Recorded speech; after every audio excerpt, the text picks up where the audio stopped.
झारखंड प्रशासनिक सेवा के 7 अधिकारियों को आईएएस में प्रोन्नति देने की प्रक्रिया पूरी हो गई है। यूपीएससी के चेयरमैन की अध्यक्षता में आयोजित प्रोन्नति समिति की बैठक में इन अधिकारियों के नामों पर सहमति बन गई है। इसके बाद इन अधिकारियों से नो ऑब्जेक्शन सर्टिफिकेट एनओसी लिया गया, जो प्रोन्नति के लिए एक आवश्यक प्रक्रिया है। एनओसी प्रक्रिया के तहत चयनित अधिकारियों ने यह घोषणा की है कि वे भविष्य में कभी भी राज्य प्रशासनिक सेवा में लौटने का दावा नहीं करेंगे। एनओसी प्राप्त करने के बाद संबंधित दस्तावेज यूपीएससी को भेज दिए गए हैं। अब यूपीएससी डीओपीटी को अपनी अनुशंसा भेजेगा। इसके बाद अंतिम चरण में इन अधिकारियों को आईएएस में प्रोन्नति देने के लिए अधिसूचना जारी की जाएगी। तो चलिए अब जानते हैं कि किन 9 अधिकारियों में से 7 अधिकारियों को आईएएस में प्रोन्नति दी गई है। जिन 7 अधिकारियों को प्रोन्नति मिली है उनका नाम है सुधीर बाड़ा, अनिल तिर्की, शैल प्रभा कुजूर, नीलम लता, पशुपति नाथ मिश्रा, संदीप कुमार और राजकुमार गुप्ता। इन अधिकारियों ने अपने कार्यकाल में प्रशासनिक सेवाओं में उत्कृष्ट योगदान दिया है, जिसके आधार पर उन्हें यह सम्मान मिला है। तो वहीं पवन मंडल और राजीव रंजन नामक 2 अन्य अधिकारियों के नाम फिलहाल होल्ड पर रखा गया है। इन दोनों अधिकारियों के खिलाफ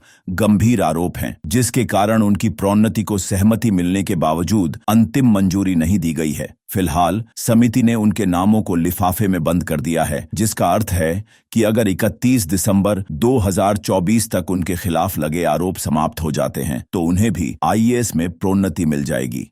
जानकारी के लिए आपको बताते चलें कि पिछले कुछ वर्षों में राज्य प्रशासनिक सेवा से आईएएस में प्रोन्नति पाने वाले अधिकारियों ने झारखंड के विकास में अहम भूमिका निभाई है। इन अधिकारियों की नई भूमिका न केवल झारखंड बल्कि पूरे देश के लिए एक सकारात्मक संदेश है कि प्रशासनिक सेवाओं में उत्कृष्टता और पारदर्शिता को प्राथमिकता दी जाती है। इस प्रक्रिया से यह भी सुनिश्चित होता है कि अधिकारियों को उनकी योग्यता और मेहनत के आधार पर प्रोत्साहन मिले। चयनित अधिकारियों को अब आईएएस के रूप में उच्च जिम्मेदारियां निभाने का अवसर मिलेगा, जो उनके करियर और राज्य दोनों के लिए फायदेमंद होगा।